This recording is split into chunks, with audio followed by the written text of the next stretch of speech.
बोलिए हनुमान जी महाराज की। आइए सभी वक्त कथा की ओर चलते हैं। बड़ी ही पावन कथा। महाराज किस प्रकार से माता सीता का विवाह भगवान राम के साथ में हुआ, सभी वक्त सुने। हम आपके समक्ष जो बड़ी ही पावन कथा लेकर चल रहे हैं, महाराज सीता स्वयंवर की कथा। जो महाराज जनक की पुत्री थी सीता, महाराज जनक के घर में एक महात्मा दधीच के दिनांक की हड्डी का बना हुआ धनुष रखा था। जिस समय महाराज जनक घर में वो धनुष जो रखा था, तो इधर आज महल में साफ सफाई करने वाली लग गई। जिसमें इतना भारी धनुष था, जिस धनुष को 5 लोग भी उठकर मिलकर उठा नहीं सकते, इतना भारी धनुष। एक दिन की बात है, सारे महल में साफ सफाई हुई, लेकिन पूरा महल साफ है। जहां पर वो महाराज महात्मा दधीच के दिनांक की हड्डी का बना हुआ धनुष रखा, वहां पर किसी ने सफाई नहीं की। एक दिन सीता मैया ने देखा कि जहां पर यह धनुष रखा है वहां पर बड़ी गंदगी है। मैया सीता ने उस धनुष को एक हाथ से उठाया और वहां पर साफ सफाई करने लगी। और ये हमारे परम श्रद्धेय दादा दिलीप बर्मा जी की तरफ से समुद्र भगवान के चरणों में आए। भगवान सदा सुखी रखे। बोलिए गोविंद भगवान की। इधर महाराज सीता ने जिस समय उस धनुष को उठाया, तो उस समय सीता की उम्र थी 5 साल 5 महीने 7 दिन। इतनी उम्र थी मैया सीता की। इस उम्र में सीता ने उस भारी धनुष को एक हाथ से उठाया। जब महाराज जनक ने देखा कि हमारी पुत्री जो है वो तो बड़ी ही छोटी है, इस धनुष को आज तक किसी ने 5-8 लोग मिलकर नहीं उठा पाए, उस धनुष को हमारी पुत्री ने एक ही हाथ से उठा लिया। महाराज जनक विचार करने लगे और सोचने लगे क्या कि श्री जनक दुलारी सीता ने, श्री जनक दुलारी सीता ने बचपन में कौतुक दिखलाया।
कि हमारी पुत्री की उम्र है 5 साल 5 महीने 7 दिन की। इतनी कम उम्र में सीता जी ने उस इतना भारी धनुष को उठाया। महाराज जनक तुरंत ही दरबार में गए। धीरे धीरे समय बीता, सीता अब बड़ी हो गई। महाराज जनक दरबार में पहुंचकर सबको ये वचन सुनाया कि जो भी वीर पुरुष इस धनुष को तोड़ेगा उसी के साथ में हमारी पुत्री का विवाह होगा। आज महाराज जनक ने वहां पर पत्र लिखवाया और कहने लगे, सुनो, जो भी इस महात्मा दधीच के दिनांक का हड्डी का बना हुआ धनुष तोड़ देगा उसी के साथ में मैं अपनी पुत्री का विवाह करूंगा। आज पत्र लिखवाया, उसमें सब राजाओं के नाम लिखवाया। कहने लगे कि जाओ ये सारे पत्र नगर वासियों को भेज दो, राजाओं के पास में भेज दो, मैं अपनी पुत्री सीता का स्वयंवर करूंगा। और बोले हैं क्या, तो जिस महावीर की महाशक्ति और ये धनुहा तोड़ गिराएगी, बस उसी वीर को निर्विवाद जानकी विवाही जाएगी।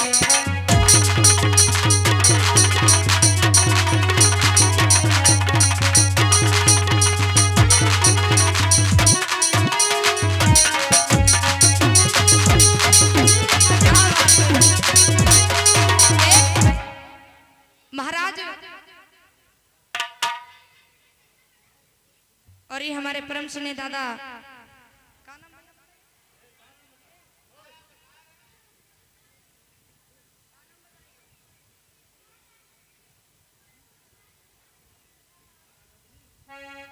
और ये हमारे परम सुने दादा महाराजा दिलीप, जिनके तरफ से समुद्र भगवान के चरणों में आए, भगवान सदा सुखी रखे, अंधन के भंडार भरते रहे।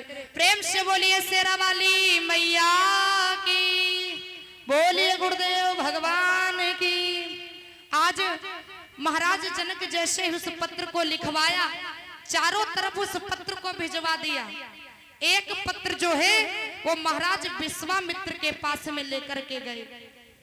विश्वामित्र जी का आश्रम था आजमगढ़ में।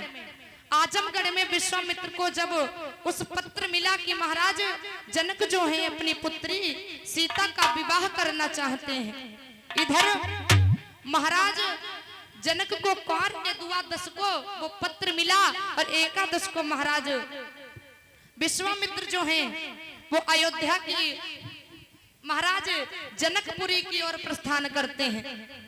भगवान राम और लक्ष्मण को लेकर महाराज विश्वामित्र जाते हैं और जैसे ही वो पत्र मिला, बताया गया है क्या कि पाते ही खबर स्वयंवर की, श्री जनक राज के धाम चले।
विश्वामित्र राम और लक्ष्मण को लेकर जनकपुरी की ओर प्रस्थान करते हैं।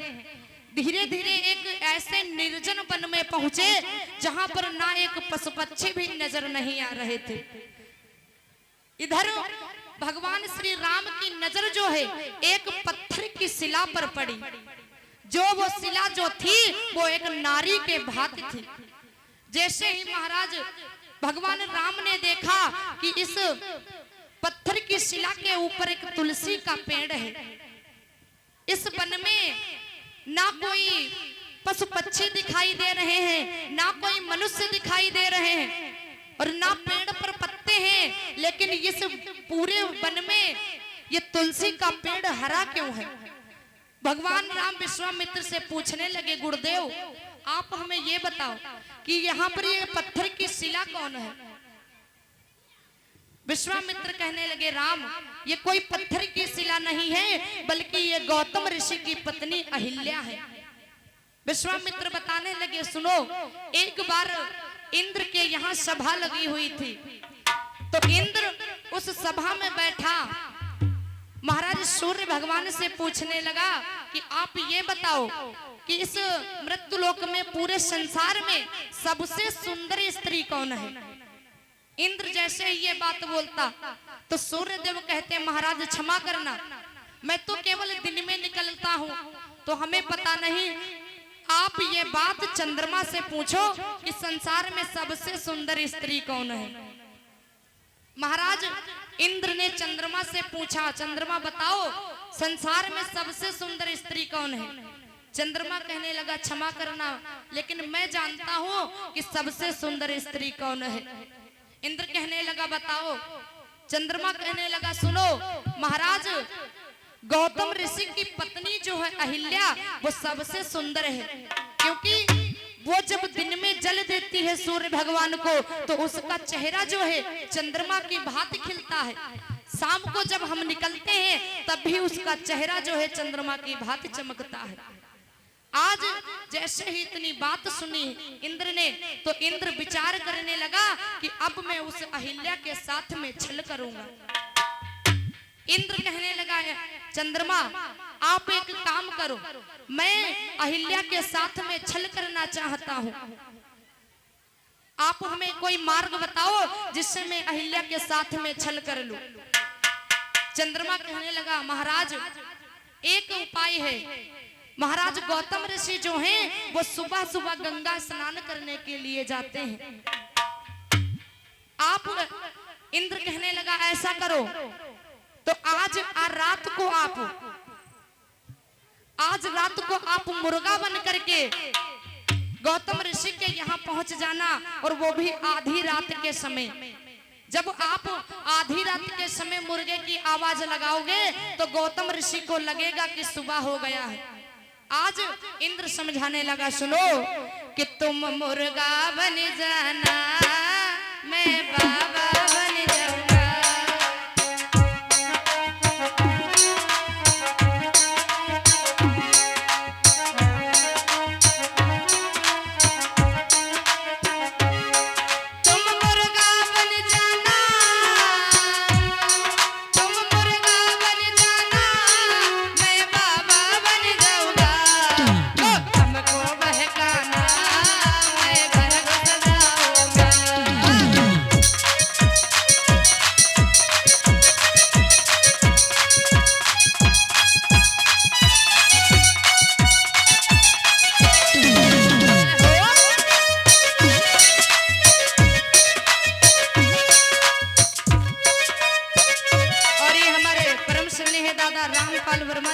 से मजगमा से हैं 101 मुद्राएं भगवान के चरणों में दान करने भगवान सदा सुखी रखे। तुम मुर्गा बन जाना, मैं बाबा बन जाऊंगा।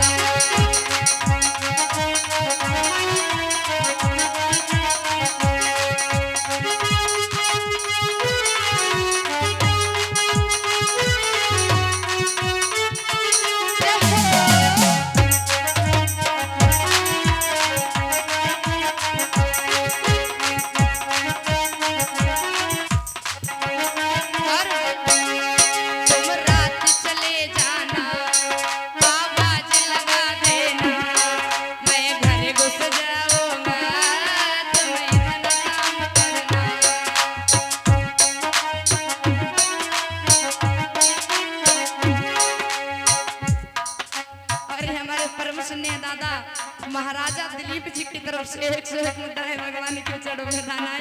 भगवान सदा सुखी रखे। तुम रात चले जाना, आवाज लगा देना, मैं घर घुस जाऊंगा, तुम द्वारे पर रहना।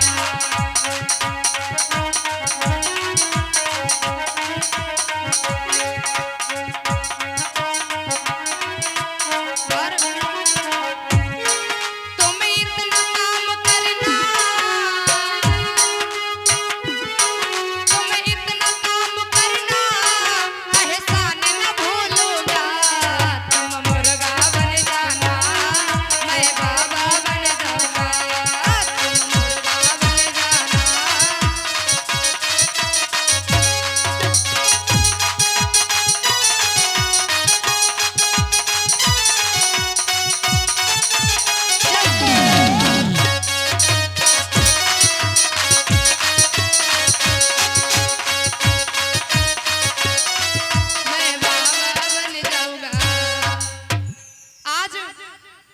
महाराज इंद्र कहने लगा चंद्रमा से, ऐसा करो तुम मुर्गा बन करके आधी रात के समय में महाराज गौतम ऋषि के कुटी के बाहर जाकर के आवाज लगाना, और गौतम ऋषि को लगेगा कि सुबेरा हो गया।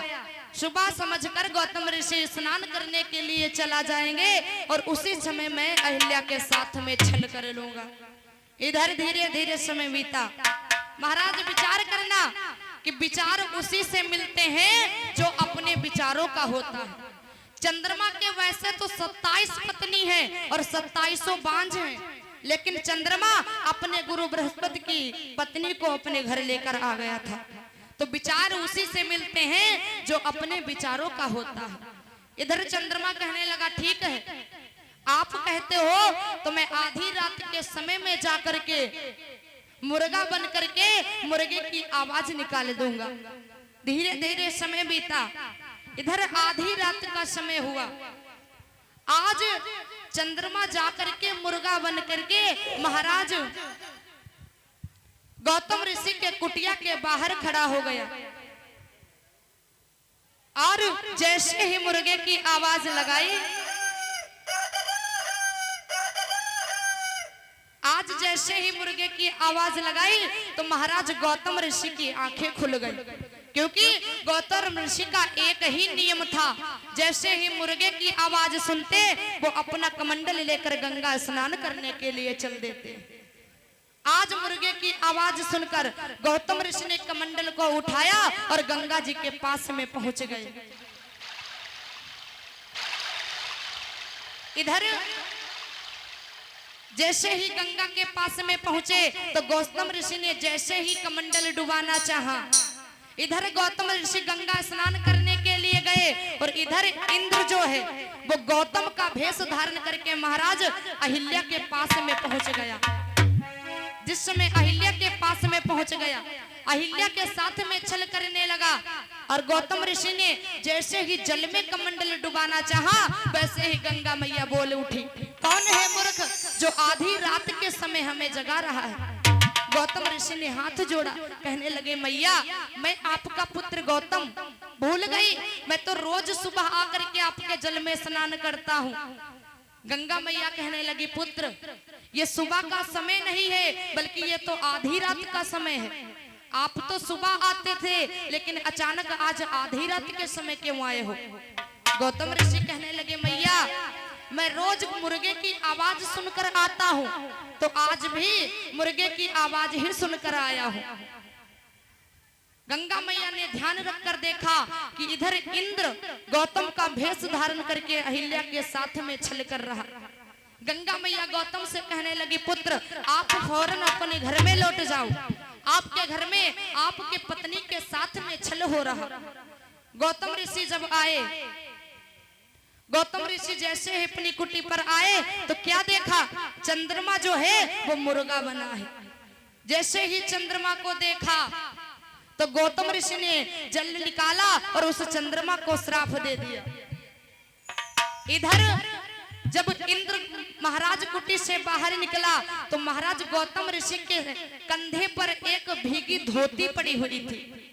उस धोती को फेंक कर महाराज इंद्र को उस चंद्रमा ने श्राप दिया।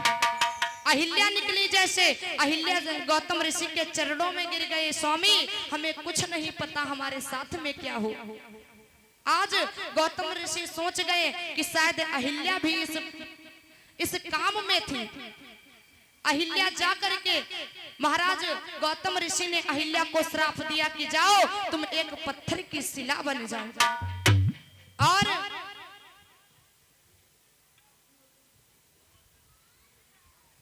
और ये हमारे दादा महाराजा दिलीप जी की तरफ से 101 मुद्राएं भगवान के चरणों में दान आए। भगवान सदा सुखी रखे। प्रेम से बोलिए शेरा वाली मैया की, बोलिए गुरुदेव भगवान की। कोई बात नहीं। इधर महाराज गौतम ऋषि की एक पुत्री थी जिसका नाम था अंजना। वो जैसे ही बाहर निकली अपने पिताजी को देखा, और ये हमारे दादा रघुनंदन तिवारी जी की तरफ से 50 मुद्राएं भगवान के चरणों में दान आ रहे। भगवान सदा सुखी रखे। इधर जैसे ही महाराज गौतम ऋषि की पुत्री आई, पुत्री को देखा तो विचार गौतम ऋषि कहने लगे, क्यों बेटी आप भी अपनी माँ के साथ में मिली हो? आज अंजना कहने लगी, पिताजी हमें कुछ नहीं पता। गौतम ऋषि ने अपनी पुत्री को भी श्राप दिया कि जाओ तुम कुंवारे पर मां बन जाओगी। अपनी पुत्री को श्राप दिया। महाराज विश्वामित्र ने राम जी को बताया कि ये वही अहिल्या है, आप ऐसा करो, आप अपने चरणों को छुआओ जिससे अहिल्या का कल्याण हो जाए। इधर गौतम ऋषि की बात मानकर भगवान राम जो हैं अहिल्या के पास में गए। जैसे ही अपने चरणों को छुआया, अहिल्या पत्थर की शिला जो थी वो एक स्त्री में बदल गई। अहिल्या ने भगवान राम को प्रणाम किया और सीधे स्वर्गलोक पधारे गए। इधर क्या हुआ कि गुरु विश्वामित्र के कहने से, गुरु विश्वामित्र के कहने से और अहिल्या का उद्धार किया।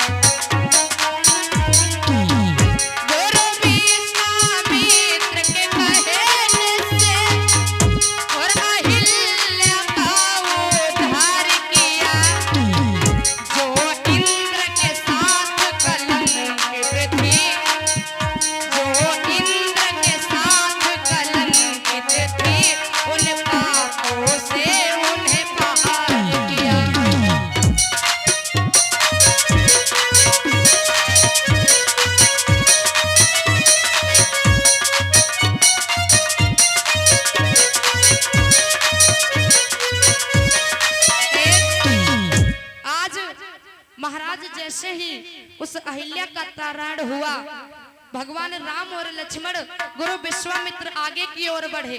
धीरे धीरे एक गंगा जी के पास में पहुंचे।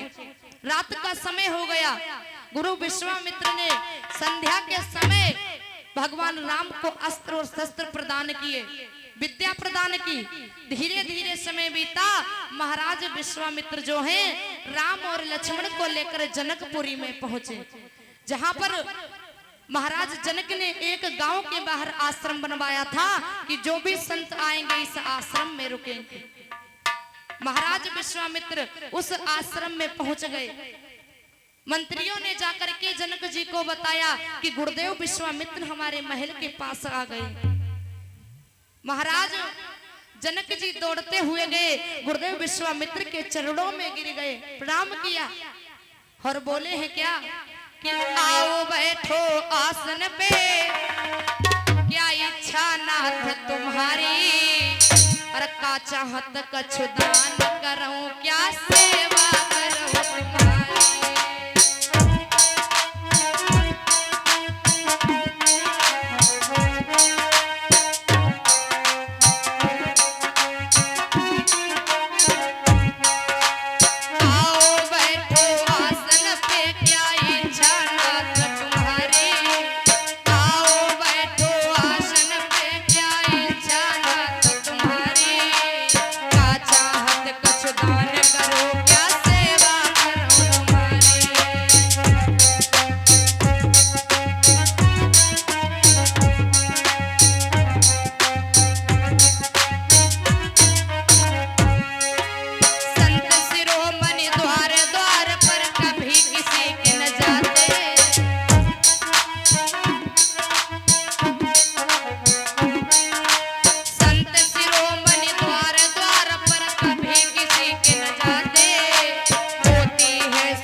जनक ने जाकर गुरु विश्वामित्र जी का स्वागत किया और महाराज जनक की नजर जो है वो दोनों राजकुमारों पर पड़ी, महाराज राम और लक्ष्मण पर।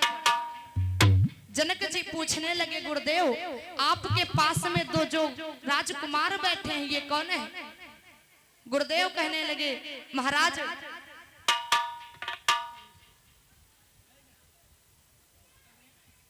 हेलो हेलो हेलो हेलो हाँ भैया, ये ध्यान दीजिएगा, ये हमारे भैया दीपू वर्मा, कृपया उनसे मैं चाहूंगा कि वो माता जी के दरबार में आए और माता जगत जननी जगदम्बे को माल्यार्पण करें। भैया दीपू वर्मा।